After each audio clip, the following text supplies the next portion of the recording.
श्री स्वामी समर्थ। जय जय स्वामी समर्थ। स्वामींचं नाव घेऊन मी आजच्या हा नवीन व्हिडिओला सुरुवात करते। श्रावण महिना भगवान शंकराला समर्पित असून या महिन्यात उपवास, पूजा आणि धार्मिक कार्याला विशेष महत्त्व दिले जाते। पौराणिक मान्यतानुसार श्रावणात व्रत केल्याने आपले भविष्य खूप चांगले होते। भगवान शंकराची आपल्यावर कृपा दृष्टी राहते।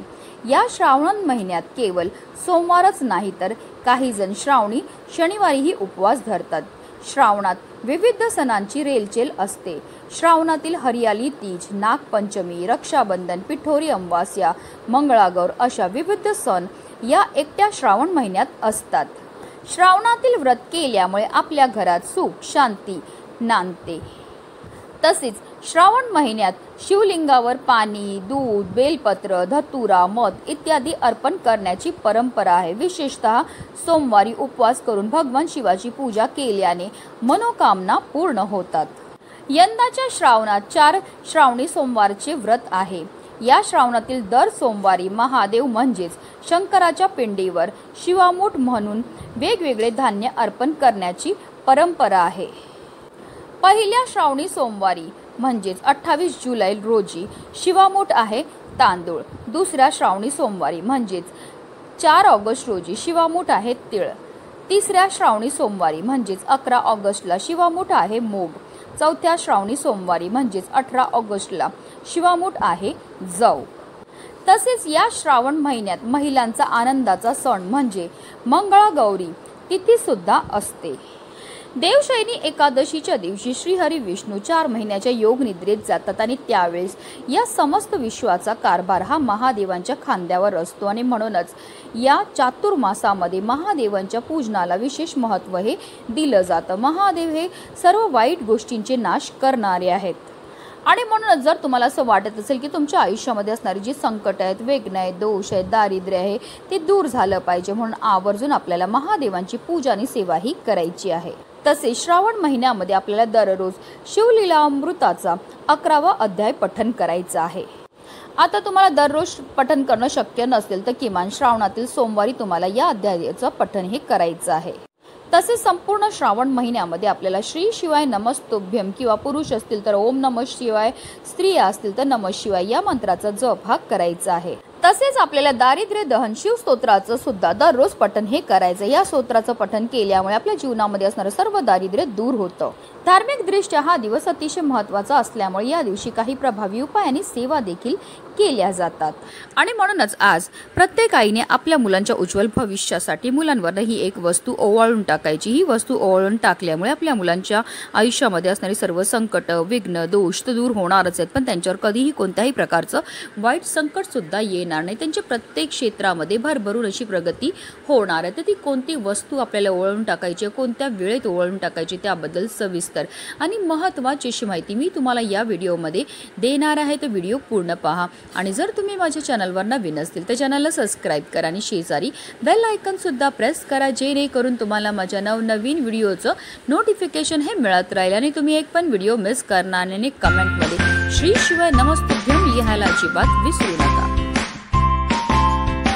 अगदी तुमच्यापासून माझ्यापर्यंत प्रत्येक आईला असं वाटतं की आपल्या मुलांना प्रत्येक क्षेत्रामध्ये भरभरून यश मिळालं पाहिजे, पण बऱ्याचदा काय असतं ना, आपल्या घरामध्ये काही दोष असतात की आपल्या मुलांमध्ये काही दोष असतात, त्यामुळे सुद्धा आपल्या मुलांना कोणत्याही क्षेत्रामध्ये यश मिळत नाही। ते मेहनत तर करतात, कष्ट तर पण करतात, पण त्यांच्या कष्टाला त्यांच्या नशिबाची साथही मिळत नाही। तर दोष म्हणजे काय, जर आपल्या मुलांना नजर लागलेली असेल किंवा कुंडलीमध्ये राहू, केतू, शनी या ग्रहांचे दुष्प्रभाव असतील किंवा घरामध्ये वास्तू दोष असेल, पितृदोष असेल तर त्यामुळे सुद्धा आपली मुलं वारंवार आजारी पडतात, चिडचिड करतात, हट्टीपणा करतात, त्यांना केलेला अभ्यास लक्षात राहत नाही किंवा आपल्या मुलांना नोकरीमध्ये यश मिळत नाही, त्यांच्या विवाह जुळण्यामध्ये समस्या येते, संतान प्राप्तीमध्ये समस्या ह्या येत असतात। जर तुमच्या मुलांच्या आयुष्यामध्ये सुद्धा अशा प्रकारच्या समस्या निर्माण होत असतील तर आवर्जून प्रत्येक आईने हा प्रभावी उपाय जो आहे श्रावणातील प्रत्येक सोमवारी संध्याकाळी करायचा आहे। 6 वाजल्यापासून 7:30ची जी वेळ असते ती माता लक्ष्मीची आगमनाची वेळ असते आणि त्या वेळेमध्ये जर काही प्रभावी उपाय आपण केले तर त्यामुळे माता लक्ष्मी आपल्यावर प्रसन्न होते आणि तिचं अखंड आगमन आपल्या घरामध्ये होत असतं। पण आता काही कारणास्तव जर तुम्हाला या वेळेमध्ये हा उपाय शक्य नाही झालं करणं तर तुम्ही अगदी रात्री 12 वाजेपर्यंत सुद्धा करू शकता। या उपायाकरता आपल्याला एक दिवा हा लागणार आहे, पण हा दिवा आपल्याला कणकेपासून तयार करायचा आहे, कारण सर्व दिव्यांमध्ये सर्वश्रेष्ठ दिवा हा कणकेचा मानला जातो। तर आपल्याला कणिक मळायचं आहे आणि त्यापासून एक दिवा हा तयार करायचा आणि या दिव्यामध्ये आपल्याला 2 वातीची 1 वात करून लांब वात ही टाकायची। अशा रीतीने आपल्याला 4 दिशेला 4 लांब वाती टाकायचे। तर अर्थात काय, तर आपल्याला एक चौमुखी दिवा हा तयार करून घ्यायचा आहे। आता या दिव्यामध्ये आपल्याला मोहरीचंच तेल टाकायचं आहे। आता काही कारणास्तव तुमच्याकडे मोहरीचं तेल नसेल तर रोजच्या देवपूजेमध्ये जे तेल वापरतात ते टाका आणि त्यामध्ये तुम्हाला चिमूटभर मोहरी ही टाकायची आहे। तसेच या दिव्यामध्ये आपल्याला चिमूटभर काळे तीळ सुद्धा टाकायचे। काळे तीळ हे महादेवांना अतिशय प्रिय, तसेच काळे तीळ हे आपल्या पितरांना सुद्धा समर्पित आहेत आणि जेव्हा पण आपण काळे तिळांपासून काही उपाय किंवा सेवा करतो तर त्यामुळे आपल्या जीवनामध्ये असणारा प्रखरातला प्रखर पितृदोष, ग्रहदोष, शत्रुपीडा, दारिद्र्य दूर होण्यामध्ये मदत ही मिळत असते। आता आपल्याला एक प्लेट घ्यायची, प्लेटमध्ये या दिव्याला आपल्याला ठेवायचं आणि हा दिवा आपल्याला प्रज्वलित करून घ्यायचा। आता आपल्या मुलांना पाटावर बसवायचं आहे। बसवताना त्यांचा चेहरा जो आहे तो दक्षिण दिशेला होणार नाही याची आपल्याला आवर्जून काळजीही घ्यायची। आता मुलाच्या डोक्यापासून पायापर्यंत 7 वेळा आपल्याला या दिव्याला उतरवायचं। उतरवताना आपल्या मनामध्ये असा भाव असला पाहिजे की या दिव्यासोबत माझ्या मुलाच्या आयुष्यामध्ये असणारे जे संकट आहेत, विघ्न आहेत, दोष आहेत, दारिद्र्य, इडापिडा, नजरबाधा ही निघून गेलेली आणि माझ्या मुलाची भरपूर मोठ्या प्रमाणामध्ये प्रगती ही झालेली आहे। अशा रीतीने आपल्याला हा उपाय जो आहे तो करायचा। आता तुम्हाला एक मुलगा असेल तर तुम्हाला एक दिवा हा तयार करायचा। आता तुम्हाला 2 मुलं असतील तर 2 मुलांकरता तुम्हाला वेगवेगळे 2 दिवे हे तयार करायचे। एका मुलावरनं उतरवलेला दिवा जो तुम्हाला दुसऱ्या मुलावरनं उतरवता येणार नाही। एकदा हा दिवा आपण उतरवला की आपल्याला घरापासून लांब एखादी चौक असेल तर तिथे नेऊन ठेवायचं। आता तुमचे ते चौक नसेल तर रस्त्याच्या कडेला तुम्ही ठेवलं तरीही चालणार आहे की एखाद्या झाडाच्या खाली नेऊन ठेवलं तरीही चालणार आहे। फक्त ठेवताना काळजी एवढी घ्यायची आहे की त्याच्यावर कोणाचा पाय हा पडला नाही पाहिजे, कारण आपल्या मुलांचे जे दोष आहेत ते आपण घरातनं बाहेर काढून टाकलेले आहेत आणि त्याचा त्रास जो आहे तो दुसऱ्याला झाला नाही पाहिजे। अशा रीतीने आपल्याला हा उपाय जो आहे तो आज करायचा आहे। आता जर तुम्हाला दिव्याचा उपाय करणं शक्य नसेल तर अजून एक उपाय तुम्हाला सांगते। तुम्हाला एक स्टीलचा ग्लास घ्यायचा आहे, तो संपूर्ण पाण्याने भरून घ्यायचा आहे। त्या पाण्यामध्ये आपल्याला थोडंसं खडे मीठ टाकायचं। आता आपल्या मुलांना आपल्याला पाटावर बसवायचं। बसवताना त्यांचा चेहरा हा दक्षिण दिशेला होणार नाही अशा पद्धतीने आपल्याला बसवायचं आहे। आता मुलाच्या डोक्यापासून पायापर्यंत 7 वेळा आपल्याला हे पाणी उतरवायचं आहे।